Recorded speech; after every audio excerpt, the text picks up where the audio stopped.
Garbage. Everybody's favorite topic on board a cruising boat is garbage.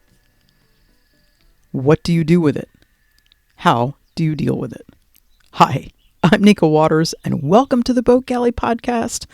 I'm sharing our tips about particularly how we deal with plastic waste on board.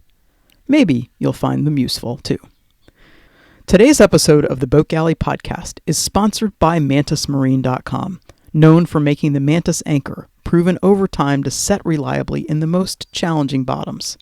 Mantis just introduced a new product, the Mantis Dinghy, a roto-molded hard dinghy designed for cruisers and made to last. Visit MantisMarine.com and see for yourself. On our boat, the dinghy sometimes is used as a garbage scow, because sometimes you've got more garbage than you know what to deal with. But really, how do you deal with garbage? In the States, and if you're a landlubber, you're used to just, I've got the trash, I'm going to put it in a bag, and I take it out, and somebody takes it away. Well, when you're cruising, definitely garbage management is one of those less glamorous aspects to life on board. Even if you're cruising in the States, though, with easy access to municipal trash services or a place that you can easily get rid of your garbage, even then, it's not unusual to go days between places where you can dispose of your trash. And it's kind of difficult to ignore how much stuff you generate when you're carrying it with you for a week at a time. That's in the States. Now imagine cruising in an area where populations are sparse or non-existent, like the Bahamas. And even in a majority of settlements in the Bahamas, municipal trash involves either a mountain of everything or a very regular plume of black smoke that signifies garbage burn day. Most of the time, the way that trash is dealt with is by burning it. There is also a distressing amount of plastic trash on the beaches, both a result of lack of municipal trash or really a result of onshore winds and waves. And yep, a lot of plastic trash along the roadsides. When we're visiting the Bahamas, we do our best to not add to the trash problem. So what do? Particularly plastic trash. This is what today's is about, because plastic trash is the one that's the most challenging to deal with, particularly from a standpoint of a community where all they do is burn. With plastic trash, what we do is and this idea is totally stolen from Sailing Totem. Thanks, Bian. Thanks, Jamie. We have started collecting water bottles or wide mouth Gatorade bottles with the tops on them when we are walking out and about. Our stuff on board, we don't actually drink out of plastic water bottles, and we don't carry Gatorade bottles or anything like that. But often with the plastic trash that we see on the beach or on the sides of the road, we can pick up either big water bottles, or there are Gatorade bottles or the like that have kind of a wider mouth on them. The tops are key. I prefer the smaller pint-sized containers rather than the big liter bottles of water, because my masher of choice goes to the bottom of the smaller bottles, and it means I can compact my trash. Oh, you're wondering what I'm talking about? Let me try to describe one of my mornings when we were sailing in the Bahamas.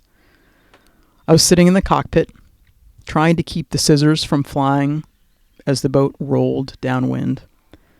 I've got the trash can wedged between my feet and a plastic water bottle that I'm currently being filled held in place between the coamings and my knee. I fish a plastic pasta wrapper out of the trash can, roll it like a cigar, and stuff it into the water bottle. Because yes, what we do with those recycled, grabbed up plastic bottles is we use them to shove the other plastic waste inside of it. All of our plastic trash goes into those. We may have to use the scissors to cut up things that are a little more rigid, but we do things like grocery bags rescued from the ocean, the bladders from our wine boxes, pasta wrappers, cookie sleeves, meat wrappers, dental floss, the sleeve from a roll of Sunbrella fabric that we finally used up in a canvas project, beer bottle tops, anything plastic. Rigid plastic is cut into ribbons or little squares, and my masher of choice is the end of a wooden spatula because it's got a little bit of a flat spot that I can really squish things down. An absolutely astonishing amount of plastic trash fits into one small Gatorade bottle. As in, that trash can that was overflowing before I started to do this project of sitting in the cockpit with it, it became one multicolored, densely packed, pint-sized bottle. It's incredible how much volume goes into plastic. Then what do we do with that plastic bottle of plastic trash? It doesn't smell. It takes up very little space. And we actually could store all of those to take back to the States with us, where they can deal with trash a little more effectively and efficiently than they can in the Bahamas. Really, the best thing to do with trash is to minimize what you create. Sometimes that's challenging with needing to take food with us and how food is packaged. I can't wait to share an Anchorage with you, and we're taking care of our trash in a responsible fashion. And we also get to just toast to our incredible good fortune at being able to live this amazing, amazing lifestyle. Thank you so much for listening to the Boat Galley podcast. We love hearing from our listeners. We love it when you share us with your friends. We love it when you don't forget to subscribe, because there's a new one of these every single week.